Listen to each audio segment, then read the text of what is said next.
Asthma या दमा फेफड़ों और श्वसन प्रणाली से जुड़ी एक समस्या है जिसमें मरीजों को सांस लेने में परेशानी, छाती में जकड़न, बलगम अधिक बनने और सांस फूलने जैसी समस्याएं हो सकती हैं। अस्थमा में श्वसन नली में सूजन और सिकुड़न देखी जाती है। इससे मरीजों को ठीक तरीके से सांस लेने में समस्या आ सकती है। इसीलिए जब अस्थमा का अटैक आता है तो मरीजों की सांसें फूलने लगती है। अस्थमा के अटैक को मैनेज करने के लिए लोगों को पंप की जरूरत पड़ती है।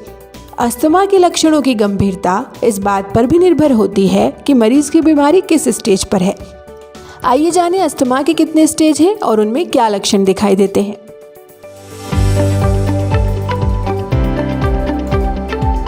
नमस्कार, स्वागत है आपका हमारे चैनल हेल्थ फॉर यू पर।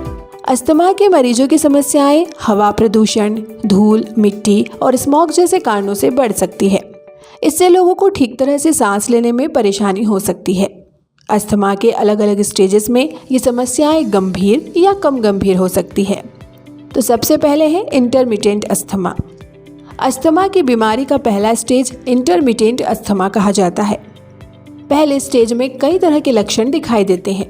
इस स्टेज में मरीज को 2 से 4 दिनों में कुछ लक्षण दिखाई देते हैं। हालांकि इस स्टेज पर लक्षण हल्के होने के कारण लोगों को रात में ठीक तरह से सो पाने में अधिक दिक्कत नहीं आती है। इस स्टेज में फेफड़ों की फंक्शनिंग क्षमता 80 से 90% तक हो सकती है। नेक्स्ट है माइल्ड अस्थमा।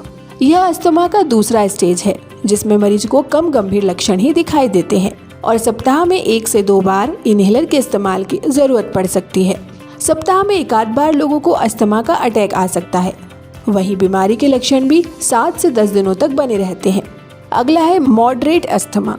अस्थमा से जुड़ी इस स्थिति को बहुत ही गंभीर माना जाता है। मॉडरेट अस्थमा की स्थिति में मरीज को कई दिनों तक अस्थमा के लक्षण लगातार महसूस हो सकते हैं। वहीं इन लक्षणों के चलते लोगों को रात में ठीक तरीके से सो पाने में परेशानी हो सकती है, जिससे लोगों को रोजमर्रा के कामों में परेशानी हो सकती है। ऐसे लोगों को लगभग रोज ही इनहेलर का इस्तेमाल करना पड़ सकता है। और अगला है सीवियर अस्थमा। ये अस्थमा की बीमारी की सबसे सीवियर और जटिल स्थिति है जिसमें लोगों को जल्दी जल्दी अस्थमा के अटैक आ सकते हैं। इससे रात में लगातार खांसी की समस्या हो सकती है जिससे नींद उड़ सकती है। इस स्टेज के अस्थमा मरीजों को रोजाना इनहेलर इस्तेमाल करना पड़ता है। अस्थमा से ग्रसित व्यक्तियों को कई लक्षण महसूस हो सकते हैं। अस्थमा के एपिसोड कभी भी हो सकते हैं या केवल निश्चित समयों पर हो सकते हैं, जैसे व्यायाम करने पर या निरंतर हो सकते हैं। अस्थमा से ग्रसित व्यक्ति को कुछ लक्षण महसूस हो सकते हैं, जैसे सांस में कमी महसूस होना, सीने में दबाव या असहजता। ऐसे में अस्थमा के लक्षणों की अधिकता और गंभीरता में वृद्धि, पल्मोनरी फंक्शन टेस्ट द्वारा निर्धारित सांस में दिक्कत में वृद्धि, जल्दी राहत देने वाले इनहेलर के अधिक उपयोग किए जा सकते हैं। कुछ लोगों में अस्थमा के लक्षण किसी विशेष परिस्थिति में बिगड़ सकते हैं, जैसे कि सर्द और सूखे मौसम में एक्सरसाइज इंड्यूस्ड अस्थमा के लक्षण बिगड़ सकते हैं। कुत्तों द्वारा छोड़ी जाने वाली लार और त्वचा के टुकड़े एलर्जिक अस्थमा का कारण बन सकते हैं। अस्थमा विभिन्न कारणों से हो सकते हैं, हालांकि पर्यावरणीय और वंशागत कारक मुख्य होते हैं। प्रत्येक व्यक्ति में अस्थमा के प्रेरक अलग अलग हो सकते हैं। हालांकि अस्थमा के कुछ सामान्य कारण भी हो सकते हैं, जैसे सर्दी, फ्लू और अन्य सांस संबंधी रोग, शारीरिक गतिविधि, ठंडी हवा, धुएं और हवा में अन्य प्रदूषण तत्व और नॉप्रोक्सेन सोडियम। इसके अलावा चिंता और अन्य तीव्र भावनात्मक प्रतिक्रिया।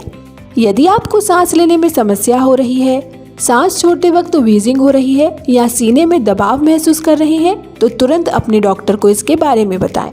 कुछ मामलों में आपके प्राथमिक चिकित्सक आपको विशेषज्ञ के पास भेज सकते हैं। अस्थमा के निदान के लिए डॉक्टर आपके मेडिकल इतिहास, जिसमें आपके डॉक्टर आपसे आपके लक्षणों के बारे में पूछेंगे और स्टेथोस्कोप से आपकी सांसों को सुनेंगे।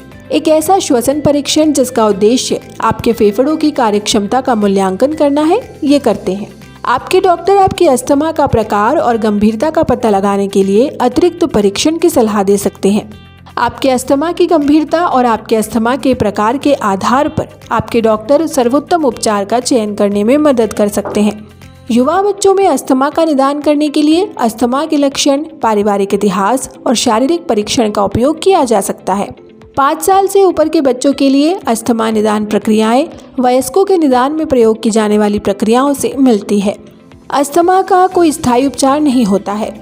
हालांकि यह त्वरित राहत और दीर्घकालिक चिकित्सा का उपयोग करके इसके लक्षणों को कम या रोका जा सकता है। दीर्घकालिक नियंत्रण दवा लेने से आपके वायुमार्गों की अस्थमा के ट्रिगर के प्रति संवेदनशीलता कम हो जाती है, जिसके परिणाम स्वरूप वायुमार्ग की सूजन कम हो जाती है। दीर्घकालिक नियंत्रण दवा आमतौर पर इनहेलर या टैबलेट के रूप में नियमित रूप से लिया जाता है। अस्थमा के निदान के बाद आपका डॉक्टर आपके साथ परामर्श कर आपके अस्थमा के लक्षणों को नियंत्रित करने और एपिसोड को रोकने के लिए एक उपयुक्त उपचार योजना बनाते हैं। अस्थमा की गंभीरता, उम्र और रोगी के किसी विशेष उपचार विकल्प के प्रति प्रतिक्रिया, यह सभी कारक उपचार योजना बनाने में महत्वपूर्ण भूमिका निभाते हैं। आपके दवा की डोज को एडजस्ट करके अस्थमा के लक्षणों को नियंत्रित किया जा सकता है। अधिकांश अस्थमा उपचार योजना में लक्षणों के दीर्घकालिक प्रबंधन और तत्काल राहत दवाओं का उपयोग किया जाता है। आइए जानते हैं लगातार निगरानी के लिए दवाएं। आपको यह दवा रोजाना लेनी चाहिए, भले ही आपको अस्थमा के कोई लक्षण न हो। ये दवाएं इसलिए दी जाती है कि आपके वायुमार्गों में सूजन और म्यूकस के विकास को कम किया जा सके।